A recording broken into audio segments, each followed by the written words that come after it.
You cannot trust him. Or everything you call a life will end. We both just have to lose. Sorry, Cassie. Ant-Man and the Wasp: Quantumania. Hello Brovers, di video kali ini gue bakal review no spoiler dari Ant-Man and the Wasp: Quantumania. Gue yakin pasti banyak yang gak terima sama pendapat gue ini. Gue baru banget kelar dan ini gue recordnya pun ya skripnya cuma poin-poin pentingnya aja. Gue gak mau kasih rating, biarkan orang yang gak percaya nonton langsung aja. Welcome to Clip on X Review. Oke, pertama-tama film ini menceritakan tentang Scott, Hope, Hank, Janet, dan Cassie Lang yang kembali masuk ke Quantum Realm. Itu dikarenakan alatnya Cassie. Nah, kira-kira gitulah awal mula mereka akhirnya ketemu sama Kang the Conqueror. Sekarang gue masuk ke penilaian positifnya dulu. Plot ceritanya, kalau dibilang bagus sih nggak terlalu, dibilang jelek juga enggak. Lebih ke standar film MCU pada umumnya aja sih kalau menurut gue. Namun jujur ada beberapa surprise dan juga jokes yang cocok di gue. Entah kalau kalian cocok atau enggaknya ya. Karena kan yang namanya jokes itu soal selera kan. Konfliknya oke aja. Sampai klimaks pun ya udah cukup oke kayak gitu aja. Namun ada sedikit kurang aja di kaum yang di luar kastilnya si Kang itu. Gue gak bisa sebut pokoknya. Gak tahu kenapa nih ya, menurut gue peran mereka tuh kayak kurang aja gitu. Tapi overall plot ceritanya lebih ke menghibur ketimbang yang kayak masterpiece segala macem. Kayak film-film yang sebelum-sebelumnya gitu kan ya. Kayak Black Panther kemarin tuh kan, wah itu digaungkan banget lah ya plotnya. Menurut gue ya yang kali ini ya sesuai juga sama kalimat Martin Scorsese aja gitu. Yang bilang soal film superhero itu wahana. Ya terjawab kan di film ini kalau MCU itu ya hanya wahana untuk saat ini. Baik atau buruk itu tergantung dari cara pandang konsumennya aja.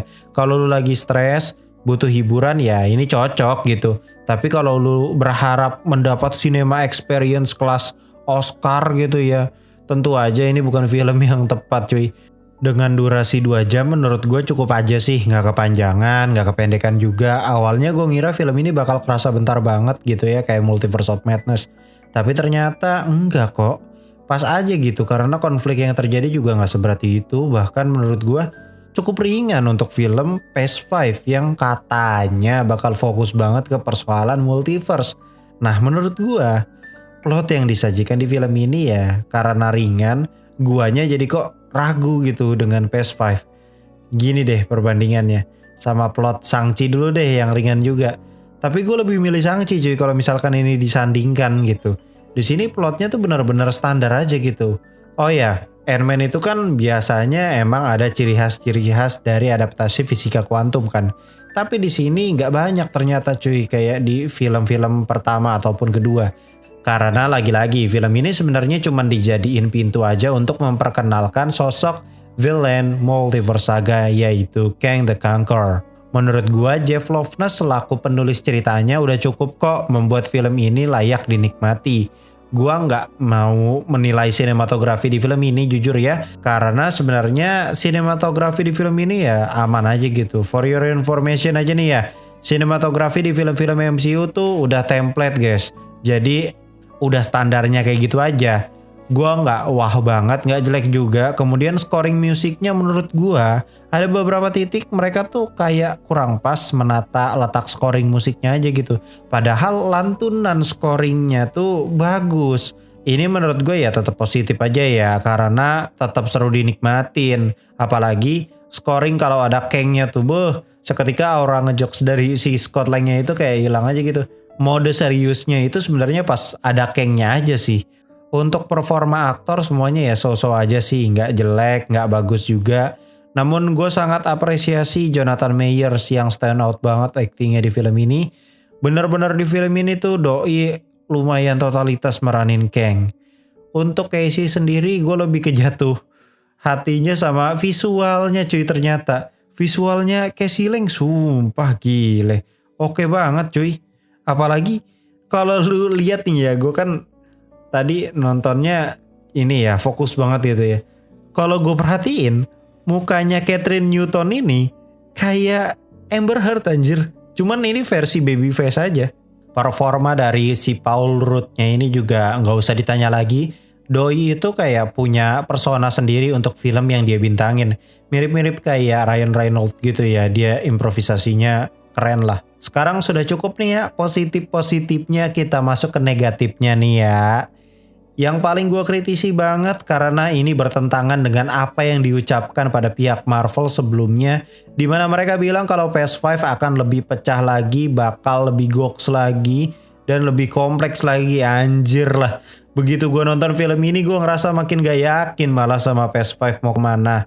Jujur dari PS4 kemarin, Marvel selalu memberikan plot yang menurut gue terlalu ringan untuk tipe multiverse. Plot ringan oke, bisa dinikmati oleh semua umur, emang bener. Tapi kalau terlalu ringan juga kurang oke, apalagi di film ini kan ada Kang cuy. Ya tolong jangan terlalu ringan lah plotnya. Malah Moon Knight yang bahkan gak ada kaitannya sama sekali dengan sekte-sekte multiverse-multiversan, itu justru dibuat deep dan berat banget ceritanya. Sedangkan skala yang besar kayak No Way Home, Multiverse of Madness, ataupun Quantumania yang ini kok ringan banget ya. Ini mereka yang miskom sama Kevin atau emang ini tuh perintah dari Kevin sih? Kayak gimana ya, menurut gue sangat disayangkan aja gitu loh. Ini tuh lu udah 3 kali lo bikin film bertemakan multiverse. Satu doang yang berhasil, No Way Home. Itu pun No Way Home karena ada si Toby sama Andrew. Anjir kalau misalkan gak ada mereka berdua juga ya gak serame itu. Gak tahu kenapa dari PS4 kemarin sampai sekarang nih ya pembuka PS5, kayaknya nih ya Marvel itu tuh kayak apa ya, kayak kepecah dua gitu gak sih? Serialnya justru jauh lebih bagus sih menurut gue. Kita gak usah anggap She-Hulk ya. She-Hulk ya udah biarin aja dia mau bagaimana itu ceritanya. Intinya kalau serial yang ada di Disney Plus khususnya Marvel nih ya, Marvelnya kok bagus-bagus banget ya. Kayak contoh misalkan Loki deh. Loki bagus cok. Terus juga WandaVision bagus, ceritanya deep. Terus ada Hawkeye bagus. Terutama Moon Knight bagus men. Tapi giliran filmnya kenapa? Anjir, karena kan kalau film itu kan skalanya lebih gede lagi kan cuy. Bener-bener skala box office gitu. Jadi pendapatannya harusnya ya nggak main-main, harus balik modal gitu. Ini kayak terkesannya gitu ya yang gue lihat. Marvel kayak apa ya? Nih gue bisa bayar aktor mahal nih, Christian Bale, cuma buat jadi Gore the God Butcher yang adegannya aja dikit banget gitu.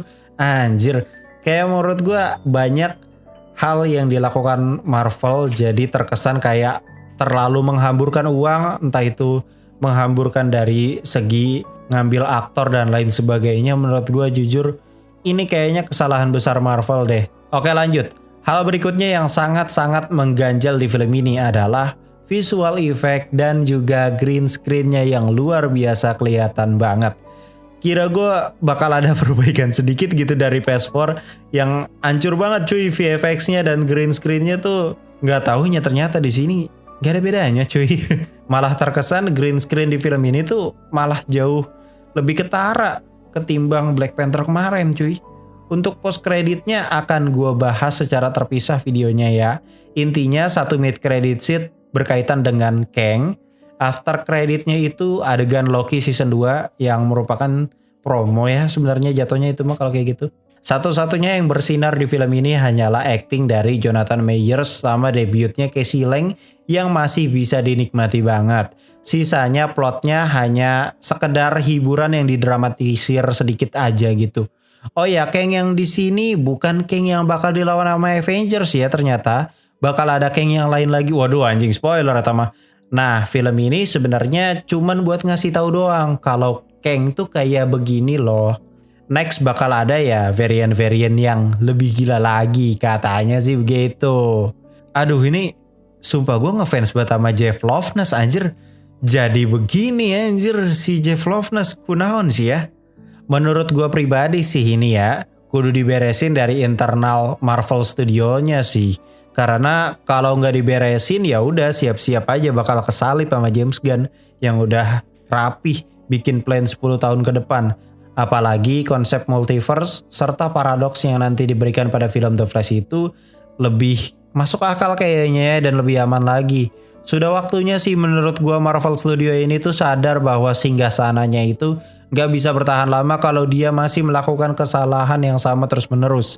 Ini pendapat gue pribadi, sekali lagi, lu mau komen apa aja bebas, terserah deh. Intinya apa yang gue sampaikan di sini ya realita aja, menurut apa yang gue rasakan sebagai konsumen biasa aja, bukan juri Oscar. Kira-kira itu tadi adalah review jujur gue nggak akan kasih skor. Tulis skor kalian sendiri aja di kolom komentar, gue nggak mau ngasih skor pokoknya di review kali ini.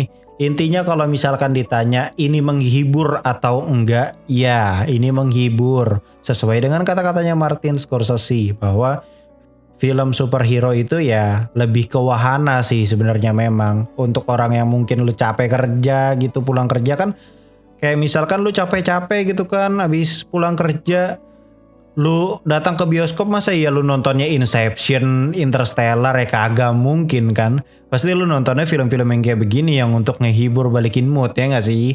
Nah kalau ditanya ini menghibur atau tidak, ya menghibur. Ini bagus, menghibur, cuman ya mohon maaf emang banyak banget kekurangannya cuy. Mungkin segitu dulu review jujur dari gua Cliponex pamit undur diri, and I'll come see you next time.